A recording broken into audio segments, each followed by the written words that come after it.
තමයි අද අපි ඔයාලව එක් කරගෙන යනවා පොළොන්නරුවේ. ඔයාලා අහලා තියෙනවද කියලා බලන්න. උතුම්බරගිර කියලා කන්දක්. ඒක ඉන්නේ අපේ ආවලි ඉන්නේ පහළ කෙළවරේ. මේකට ඉස්සර කාලේ දඩයන් කරුවන්ගේ පොතන්නේ කියලා කියනවා. හැබැයි දැන් මේකේ නම තමයි තිබුලාගල කියලා කියන්නේ. අපි ගිහිල්ලා බලමු. යනකමත් විස්තර ටිකක් කියන්න ඉස්සරහට. තිබුලාගල කිව්වට හැමෝම බලයි. හැමෝම කියන්නේ දන්න කට්ටිය බලයි මේ කොහෙද යන්නේ. අපි යන්නේ මේ හැමෝම යන තිබුලාගලට ගිහිල්ලා ඔය යන හස්මාලිගාව කියන පැත්තේ නෙවෙයි. තිබුලාගල අපිට බලන්න තව ගොඩක් දේවල් තියෙනවා. ඒක හන්ද අපි යන්නේ මේ අද අලුත් දිහාවකින්. ඒ කියන්නේ මෙතන තියෙනවා නාමල් පොකුණ කියලා පන්සලක්. ඒ පන්සලේ ඉඳන් අපිට ටිකක් දුරට ටිකක් ලොකු හයිකින් එකක් තියෙනවා. ඒකට ඖෂධ පොකුණ නැත්නම් දිල්දිය පොකුණ කියලා ඔය හස්මාලිගාවට ටිකක් එහා පැත්තට වෙන්න කන්දේ අපිට පොළොන්නරුව පැත්තෙන් ඉඳන් එනකොට කන්දට එහා පැත්තට වෙන්න තියෙනවා ලස්සන පොකුණක්. ඒක ටිකක් අමාරු මාර්ගයක යන්න තියෙන්නේ. අපි අද යන්නේ එතෙන්ට. ඉස්සරහට යන ගමන් බලමු. මෙතන එන්න තියෙන ළමයි පොළොන්නරුව ඉඳන් එද්දී මහවැලි කඳ පහු කරලා පාලම් පහු කරලා අපි මයංගනේ පැත්තට එනකොට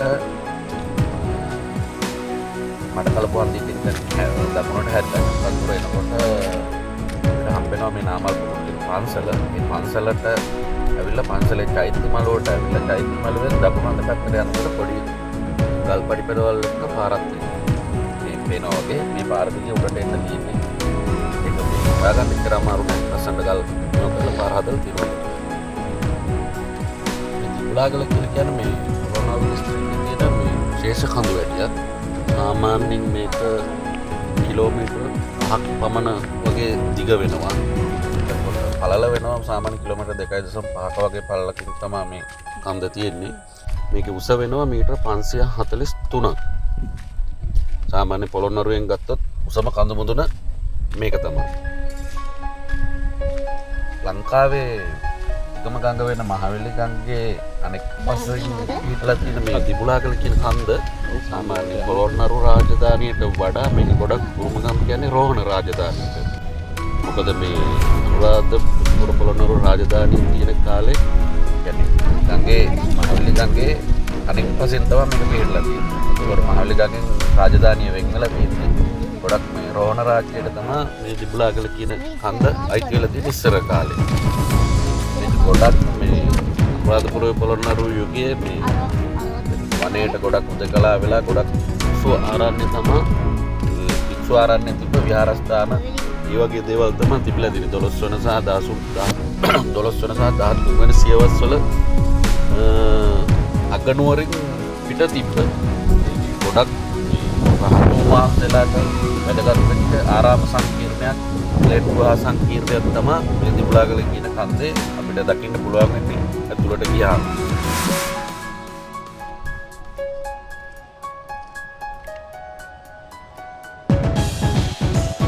මේ වගේ ධර්ම විහාරාරාම චෛත්‍ය නටබුන් වෙච්ච මේ වගේ ගොඩනැගිලි ටිකක් අපිට ඊට පස්සේ දකින්න පුළුවන් වෙනවා. ඔය පොඩි කැලෑව වගේ තියෙන ටිකෙන් එළියට ආපුවාම වෙනම කැලලක මේ වගේ දරා වැටි ගන්න පොඩක් කරලා තියෙනවා. මේ වගේ චෛත්‍ය ආරාම විහාරස්ථානවල නටබුන් ටිකක් අපිට දකින්න පුළුවන් වෙනවා.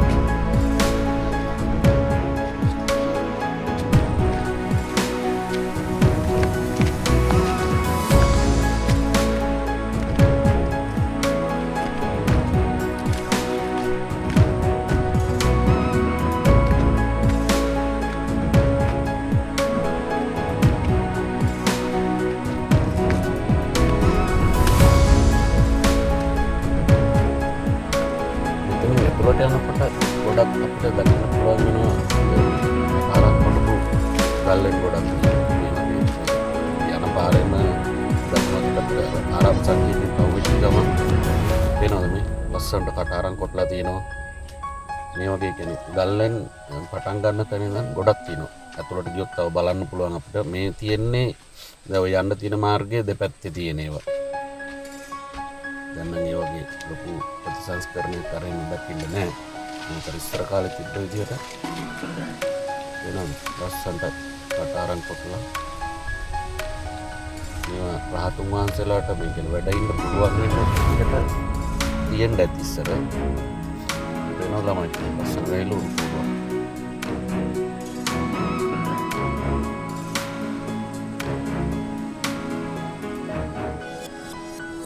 මේ වගේ වැහිවලින් නවුවෙන් ආරක්ෂා වෙලා ඉන්න පුළුවන් විදිහට රහතුන් වහන්සේලාට මේවා හදලා තියෙන්න ඇති ඉස්සර පාලි සාහිත්‍යයේ සහ සෙල්ලිපි වල ළමයි මේක මේ කන්ද හඳුන්වලා තියෙනවා දෝමරක්ක පබ්බත කියලා.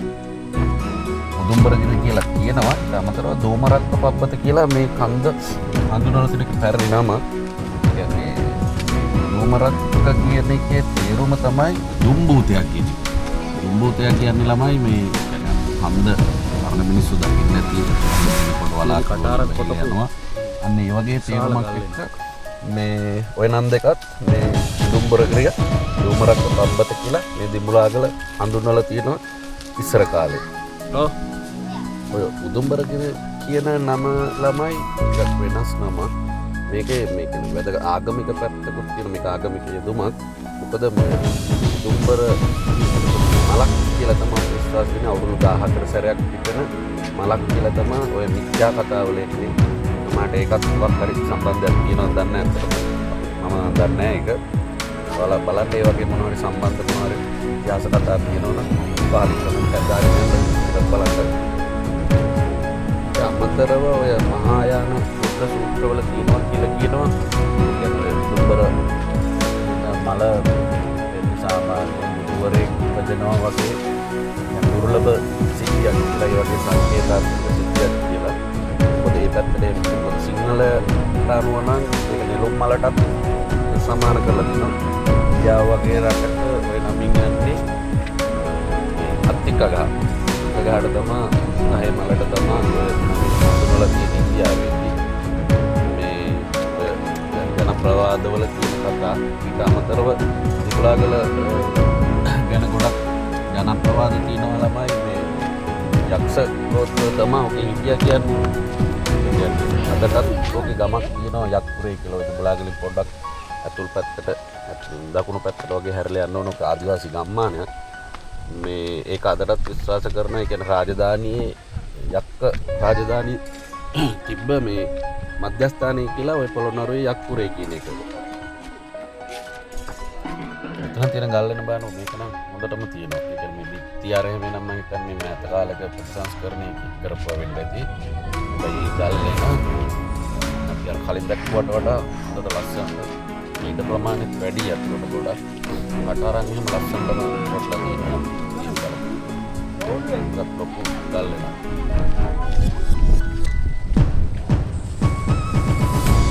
ටිකක් ඉස්සරහට යනකොට ළමයි මේ වගේ තැනක් හම්බෙනවා. දකුණු පැත්තට හස්මාලිගාවට වම් පැත්තට අපි හැරලා යන්න ඕන ඖෂධ පොකුණ. නැත්නම් නීතිය පොකුණ. ඉතින් වම් පැත්ත මෙතන ඉඳන් ටිකක් තමයි දැන් අපි උත්තර වෙලා ආපු ටික පොඩක් තනිතලාව තියෙන්නේ. දැන් කිලෝමීටර් එකක් වැඩිලා තියෙනවා. එතනින් උඩට තමයි මේ ටිකක් ලොකු කන්ද බෑවුම වැඩි. වම් පැත්තට හැරලා අපි ඖෂධ පොකුණ පැත්තට යනවා. මේ ටිකක් කන්ද මුදුනට යනකම්ම ටිකක් ලොකු හයිකින් එකක් තියෙනවා. හැබැයි තිබ්බට ගල් කඩි වල දාලා පාර ලස්සනට තියෙනවා. සාමාන්‍යයෙන් ඇවිදගෙන යන්න පුළුවන්.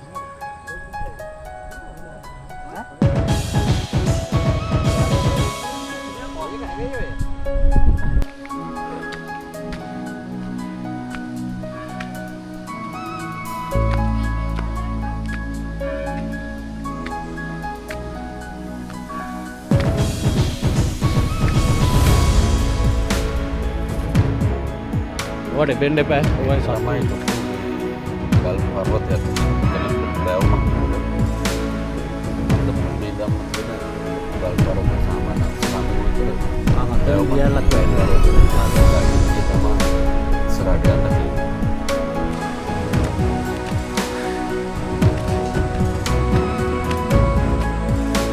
යන්න තියෙන්නේ.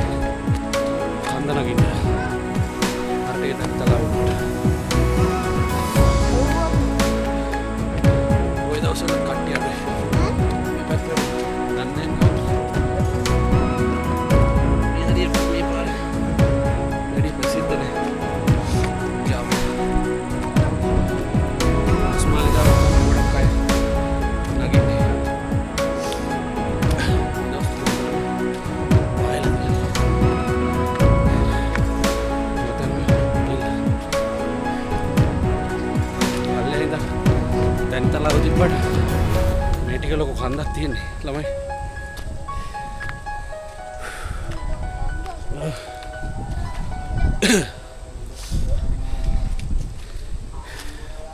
පේනවනේ මහන්සි. මේ පාර නම් හොඳට තියෙනවා ගල් තියලා පාර හොඳට තියෙනවා. පඩි නගින්න වගේ. ඈ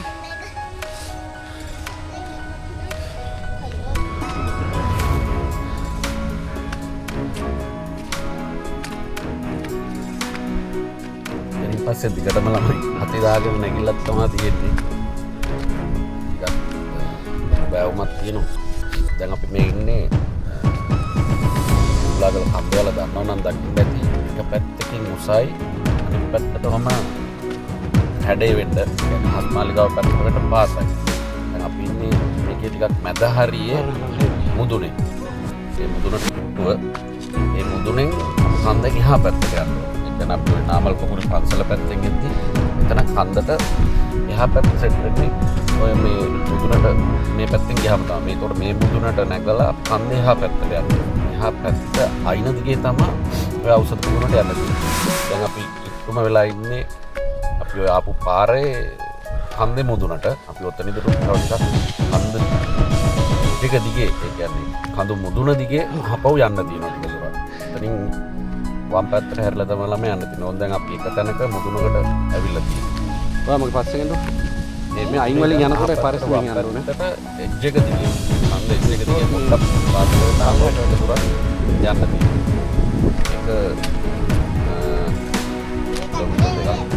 අමාරක් කරවගේ ළමයි. හැමීට එන්න මේ අයිනේ යොත් ලෙස්සනවා අයින් පල්ලයට. මොකද තියෙන හරිය හැම පාර හොයා ගන්න පුළුවන්. පාර පොඩ්ඩක් උඩට පාර නෑ. ලස්සනට පොඩ්ඩක් සමහර තැන්වලට අමාරු තැන් හම්බ වෙනවා. ඒ තැන්වලට ගල් කියලා හදලා තියෙනවා පුළුවන්. ඔයාලා මේ ගන්න පුළුවන්.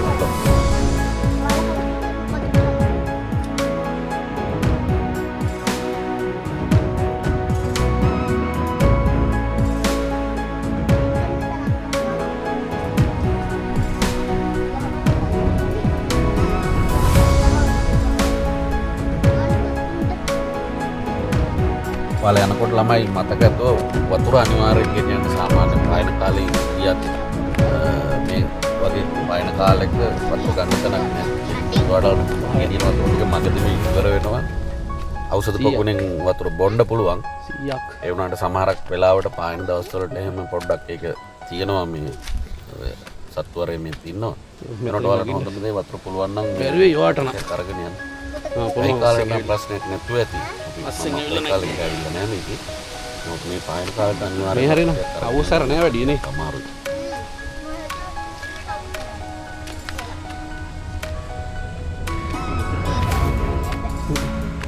එන්නත් දර කට්ටිය. එන්නත් දරලා.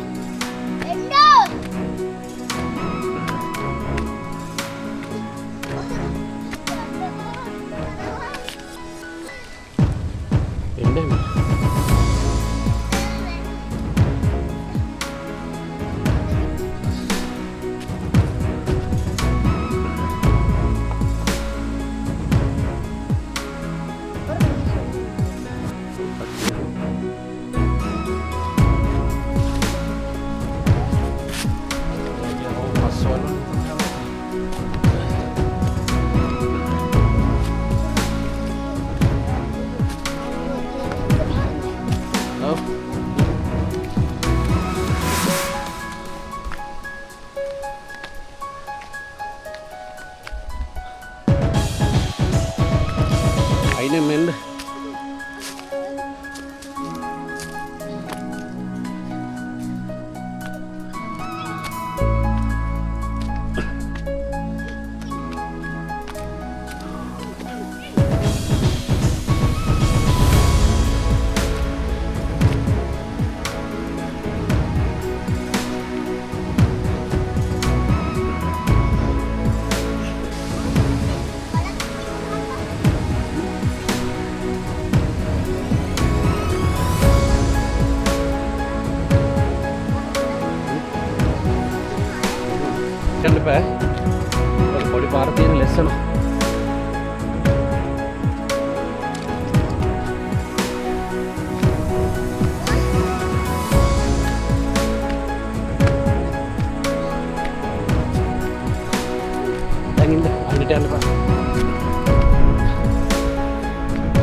වීදිය කියන්නේ. ඒ මෙතන. ඕ.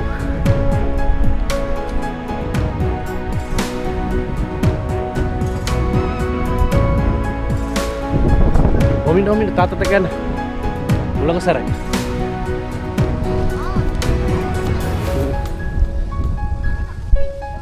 ඉන්න.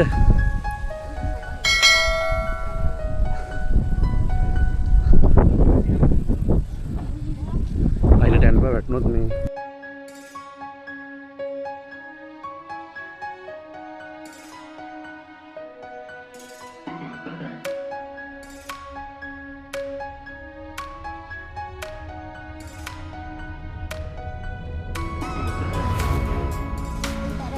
මේක තමයි මාර වීදිය කියන්නේ. කොහොමද view එක?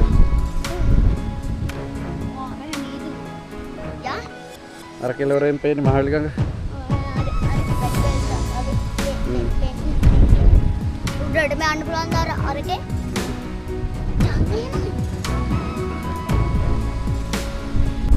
කොහොමද ළමයි view එක? ඔය පේන්නේ මයංගනේ පැත්ත සම්පූර්ණ මහවැලි ගඟේ මිටියාවල. මොකද උඩම ගුහාලෙනකටත් ඇවිල්ලා ඉන්නේ අපි. පටන් ගන්න තැන තියෙන පළවෙනි ගුහාලෙන.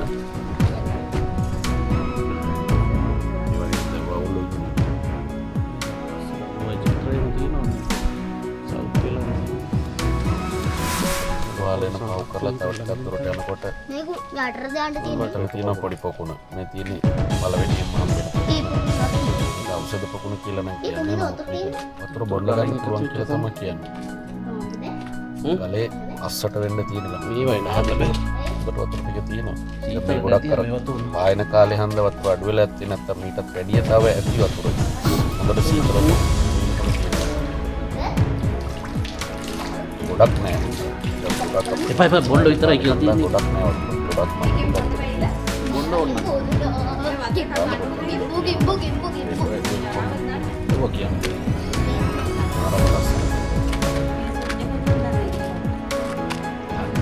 මං බලන්නවා තියුණා.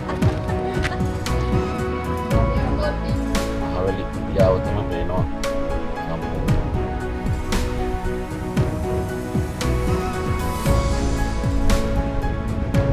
මහලෙනේ ඉස්සරහට ආපුවාම අයින්ට යන්න පුළුවන් කරයි. මයංගනේ පැත්තට වෙන්න මහවැලි පියාව තමයි. කිලෝමීටර් ගානක් දුරට බලපාන ප්‍රමාණය පස්සේ.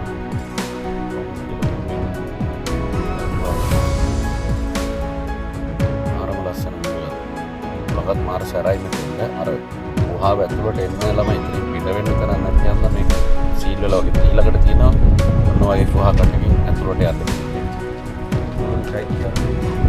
ඒ ගුහා කටෙන් ඇතුළට ගියාම තව එළිය පැත්තට වෙන්න ගුහා කටක් තියෙනවා මෙන්න මේ වගේ ලොකු ගුහා කටක්. යම් පාස් කරලා අපි තව ටිකක් මේ අයිනින් එන්න බලන්න. එහා අයිනින් යන්න එපා. මේ මෙතන තමයි ළමයි ටිකක් පටුම තැන. පරිස්සමට මේ යන්න ඕන තැන. ආන් ඒ පැත්තයි අයිනින් එන්න. මේවෙන් ගොස්සත් එක අතල්ගෙන එන්න මේකට. අස්සෙන් ගියොත් යනවා නේ. ඔය ටික පරිස්සම යන්න. ඒ පොඩි තීරුවක් තියෙනවා.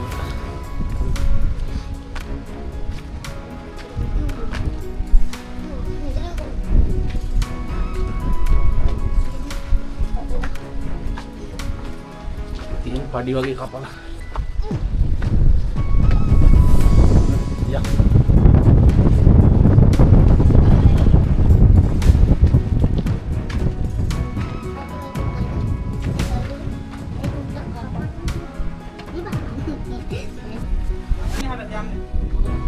ලගයි නේද?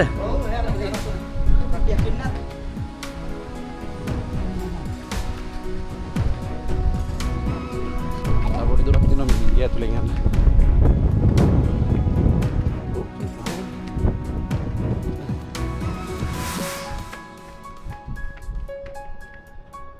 ඒක තමයි මම හිතන්නේ ලොකුම ගල් ගහ. ඒ දුර වගේ තියෙන්නේ.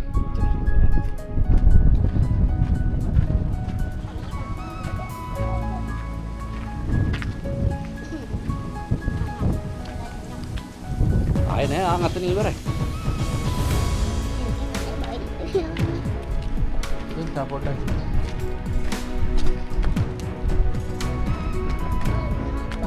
ඔව්. ඔව් තනියම. ඔන්න ළමයි කොහොම හරි අපි අවසානටම ආවා ඖෂධ පොකුණ ළඟට. මේ තමයි තියෙන දිබුලාගල දිල්දිය පොකුණ එහෙම නැත්නම් ඖෂධ පොකුණ කියලා කියන්නේ මෙන්න මේකට තමයි. දාමසද පොකුණ. මේක මේ ගලෙන්ම පිහිටි ගලේම හැදිලා තියෙන පොකුණක්. ටිකක් ලොකු වතුර ප්‍රමාණයක් තියෙනවා මම හිතන්නේ විතර පායන කාලෙක වෙලා සෑහෙන වතුර ප්‍රමාණයක් තියෙනවා. වතුර ගන්න. මේක බොන්නත් පුළුවන් කියලා තමයි කියන්නේ. ඉතින් එහාටත් තා පොඩි දුරක් යන්න පුළුවන් යන්ත පාර තියෙනවා. හැබැයි මේ රටවල් අරේ පේනන්නේ නැහැ. මේ පල්ලමක් තියෙනවා. මම හිතන්නේ මේකෙන් ගිහිල්ලා තව කැලේ පැත්තෙන් ওই කන්දේ අර උසම පැත්තටත් යන්න පුළුවන්. ඒක ගිහිල්ලා බලමු මේ හරියට. බලන්න තරම් නම් මෙතනින් එහාට ලොකු දෙයක් නෑ මොකුත් මම ගල් ගුහාවකට හම්බෙන්නේ. එන ළමයි ඕක තමයි අපේ දිඹුලාගල ඖෂධ පොකුණේ සංචාරය. එකතු වෙලා හිටියට ගොඩක් ස්තුතියි වීඩියෝ එකේ අන්තිම වෙනකන්. ඔයාලත් ඇවිල්ලා බලන්න මෙතෙන්ද කොහොමද තැන කියලා. විදලා යන්න බලන්න. මේක ඕන දවසක ඕන වෙලාවක එන්න පුළුවන්. පාර ටිකක් හොයාගන්නත් ලේසි. ඒතර අමාරු වෙන්නේ නැහැ පන්සලට ආවම. එන ළමයි තවත් මේ වගේම ලස්සන සංචාරකකින් අපි හම්බෙමු.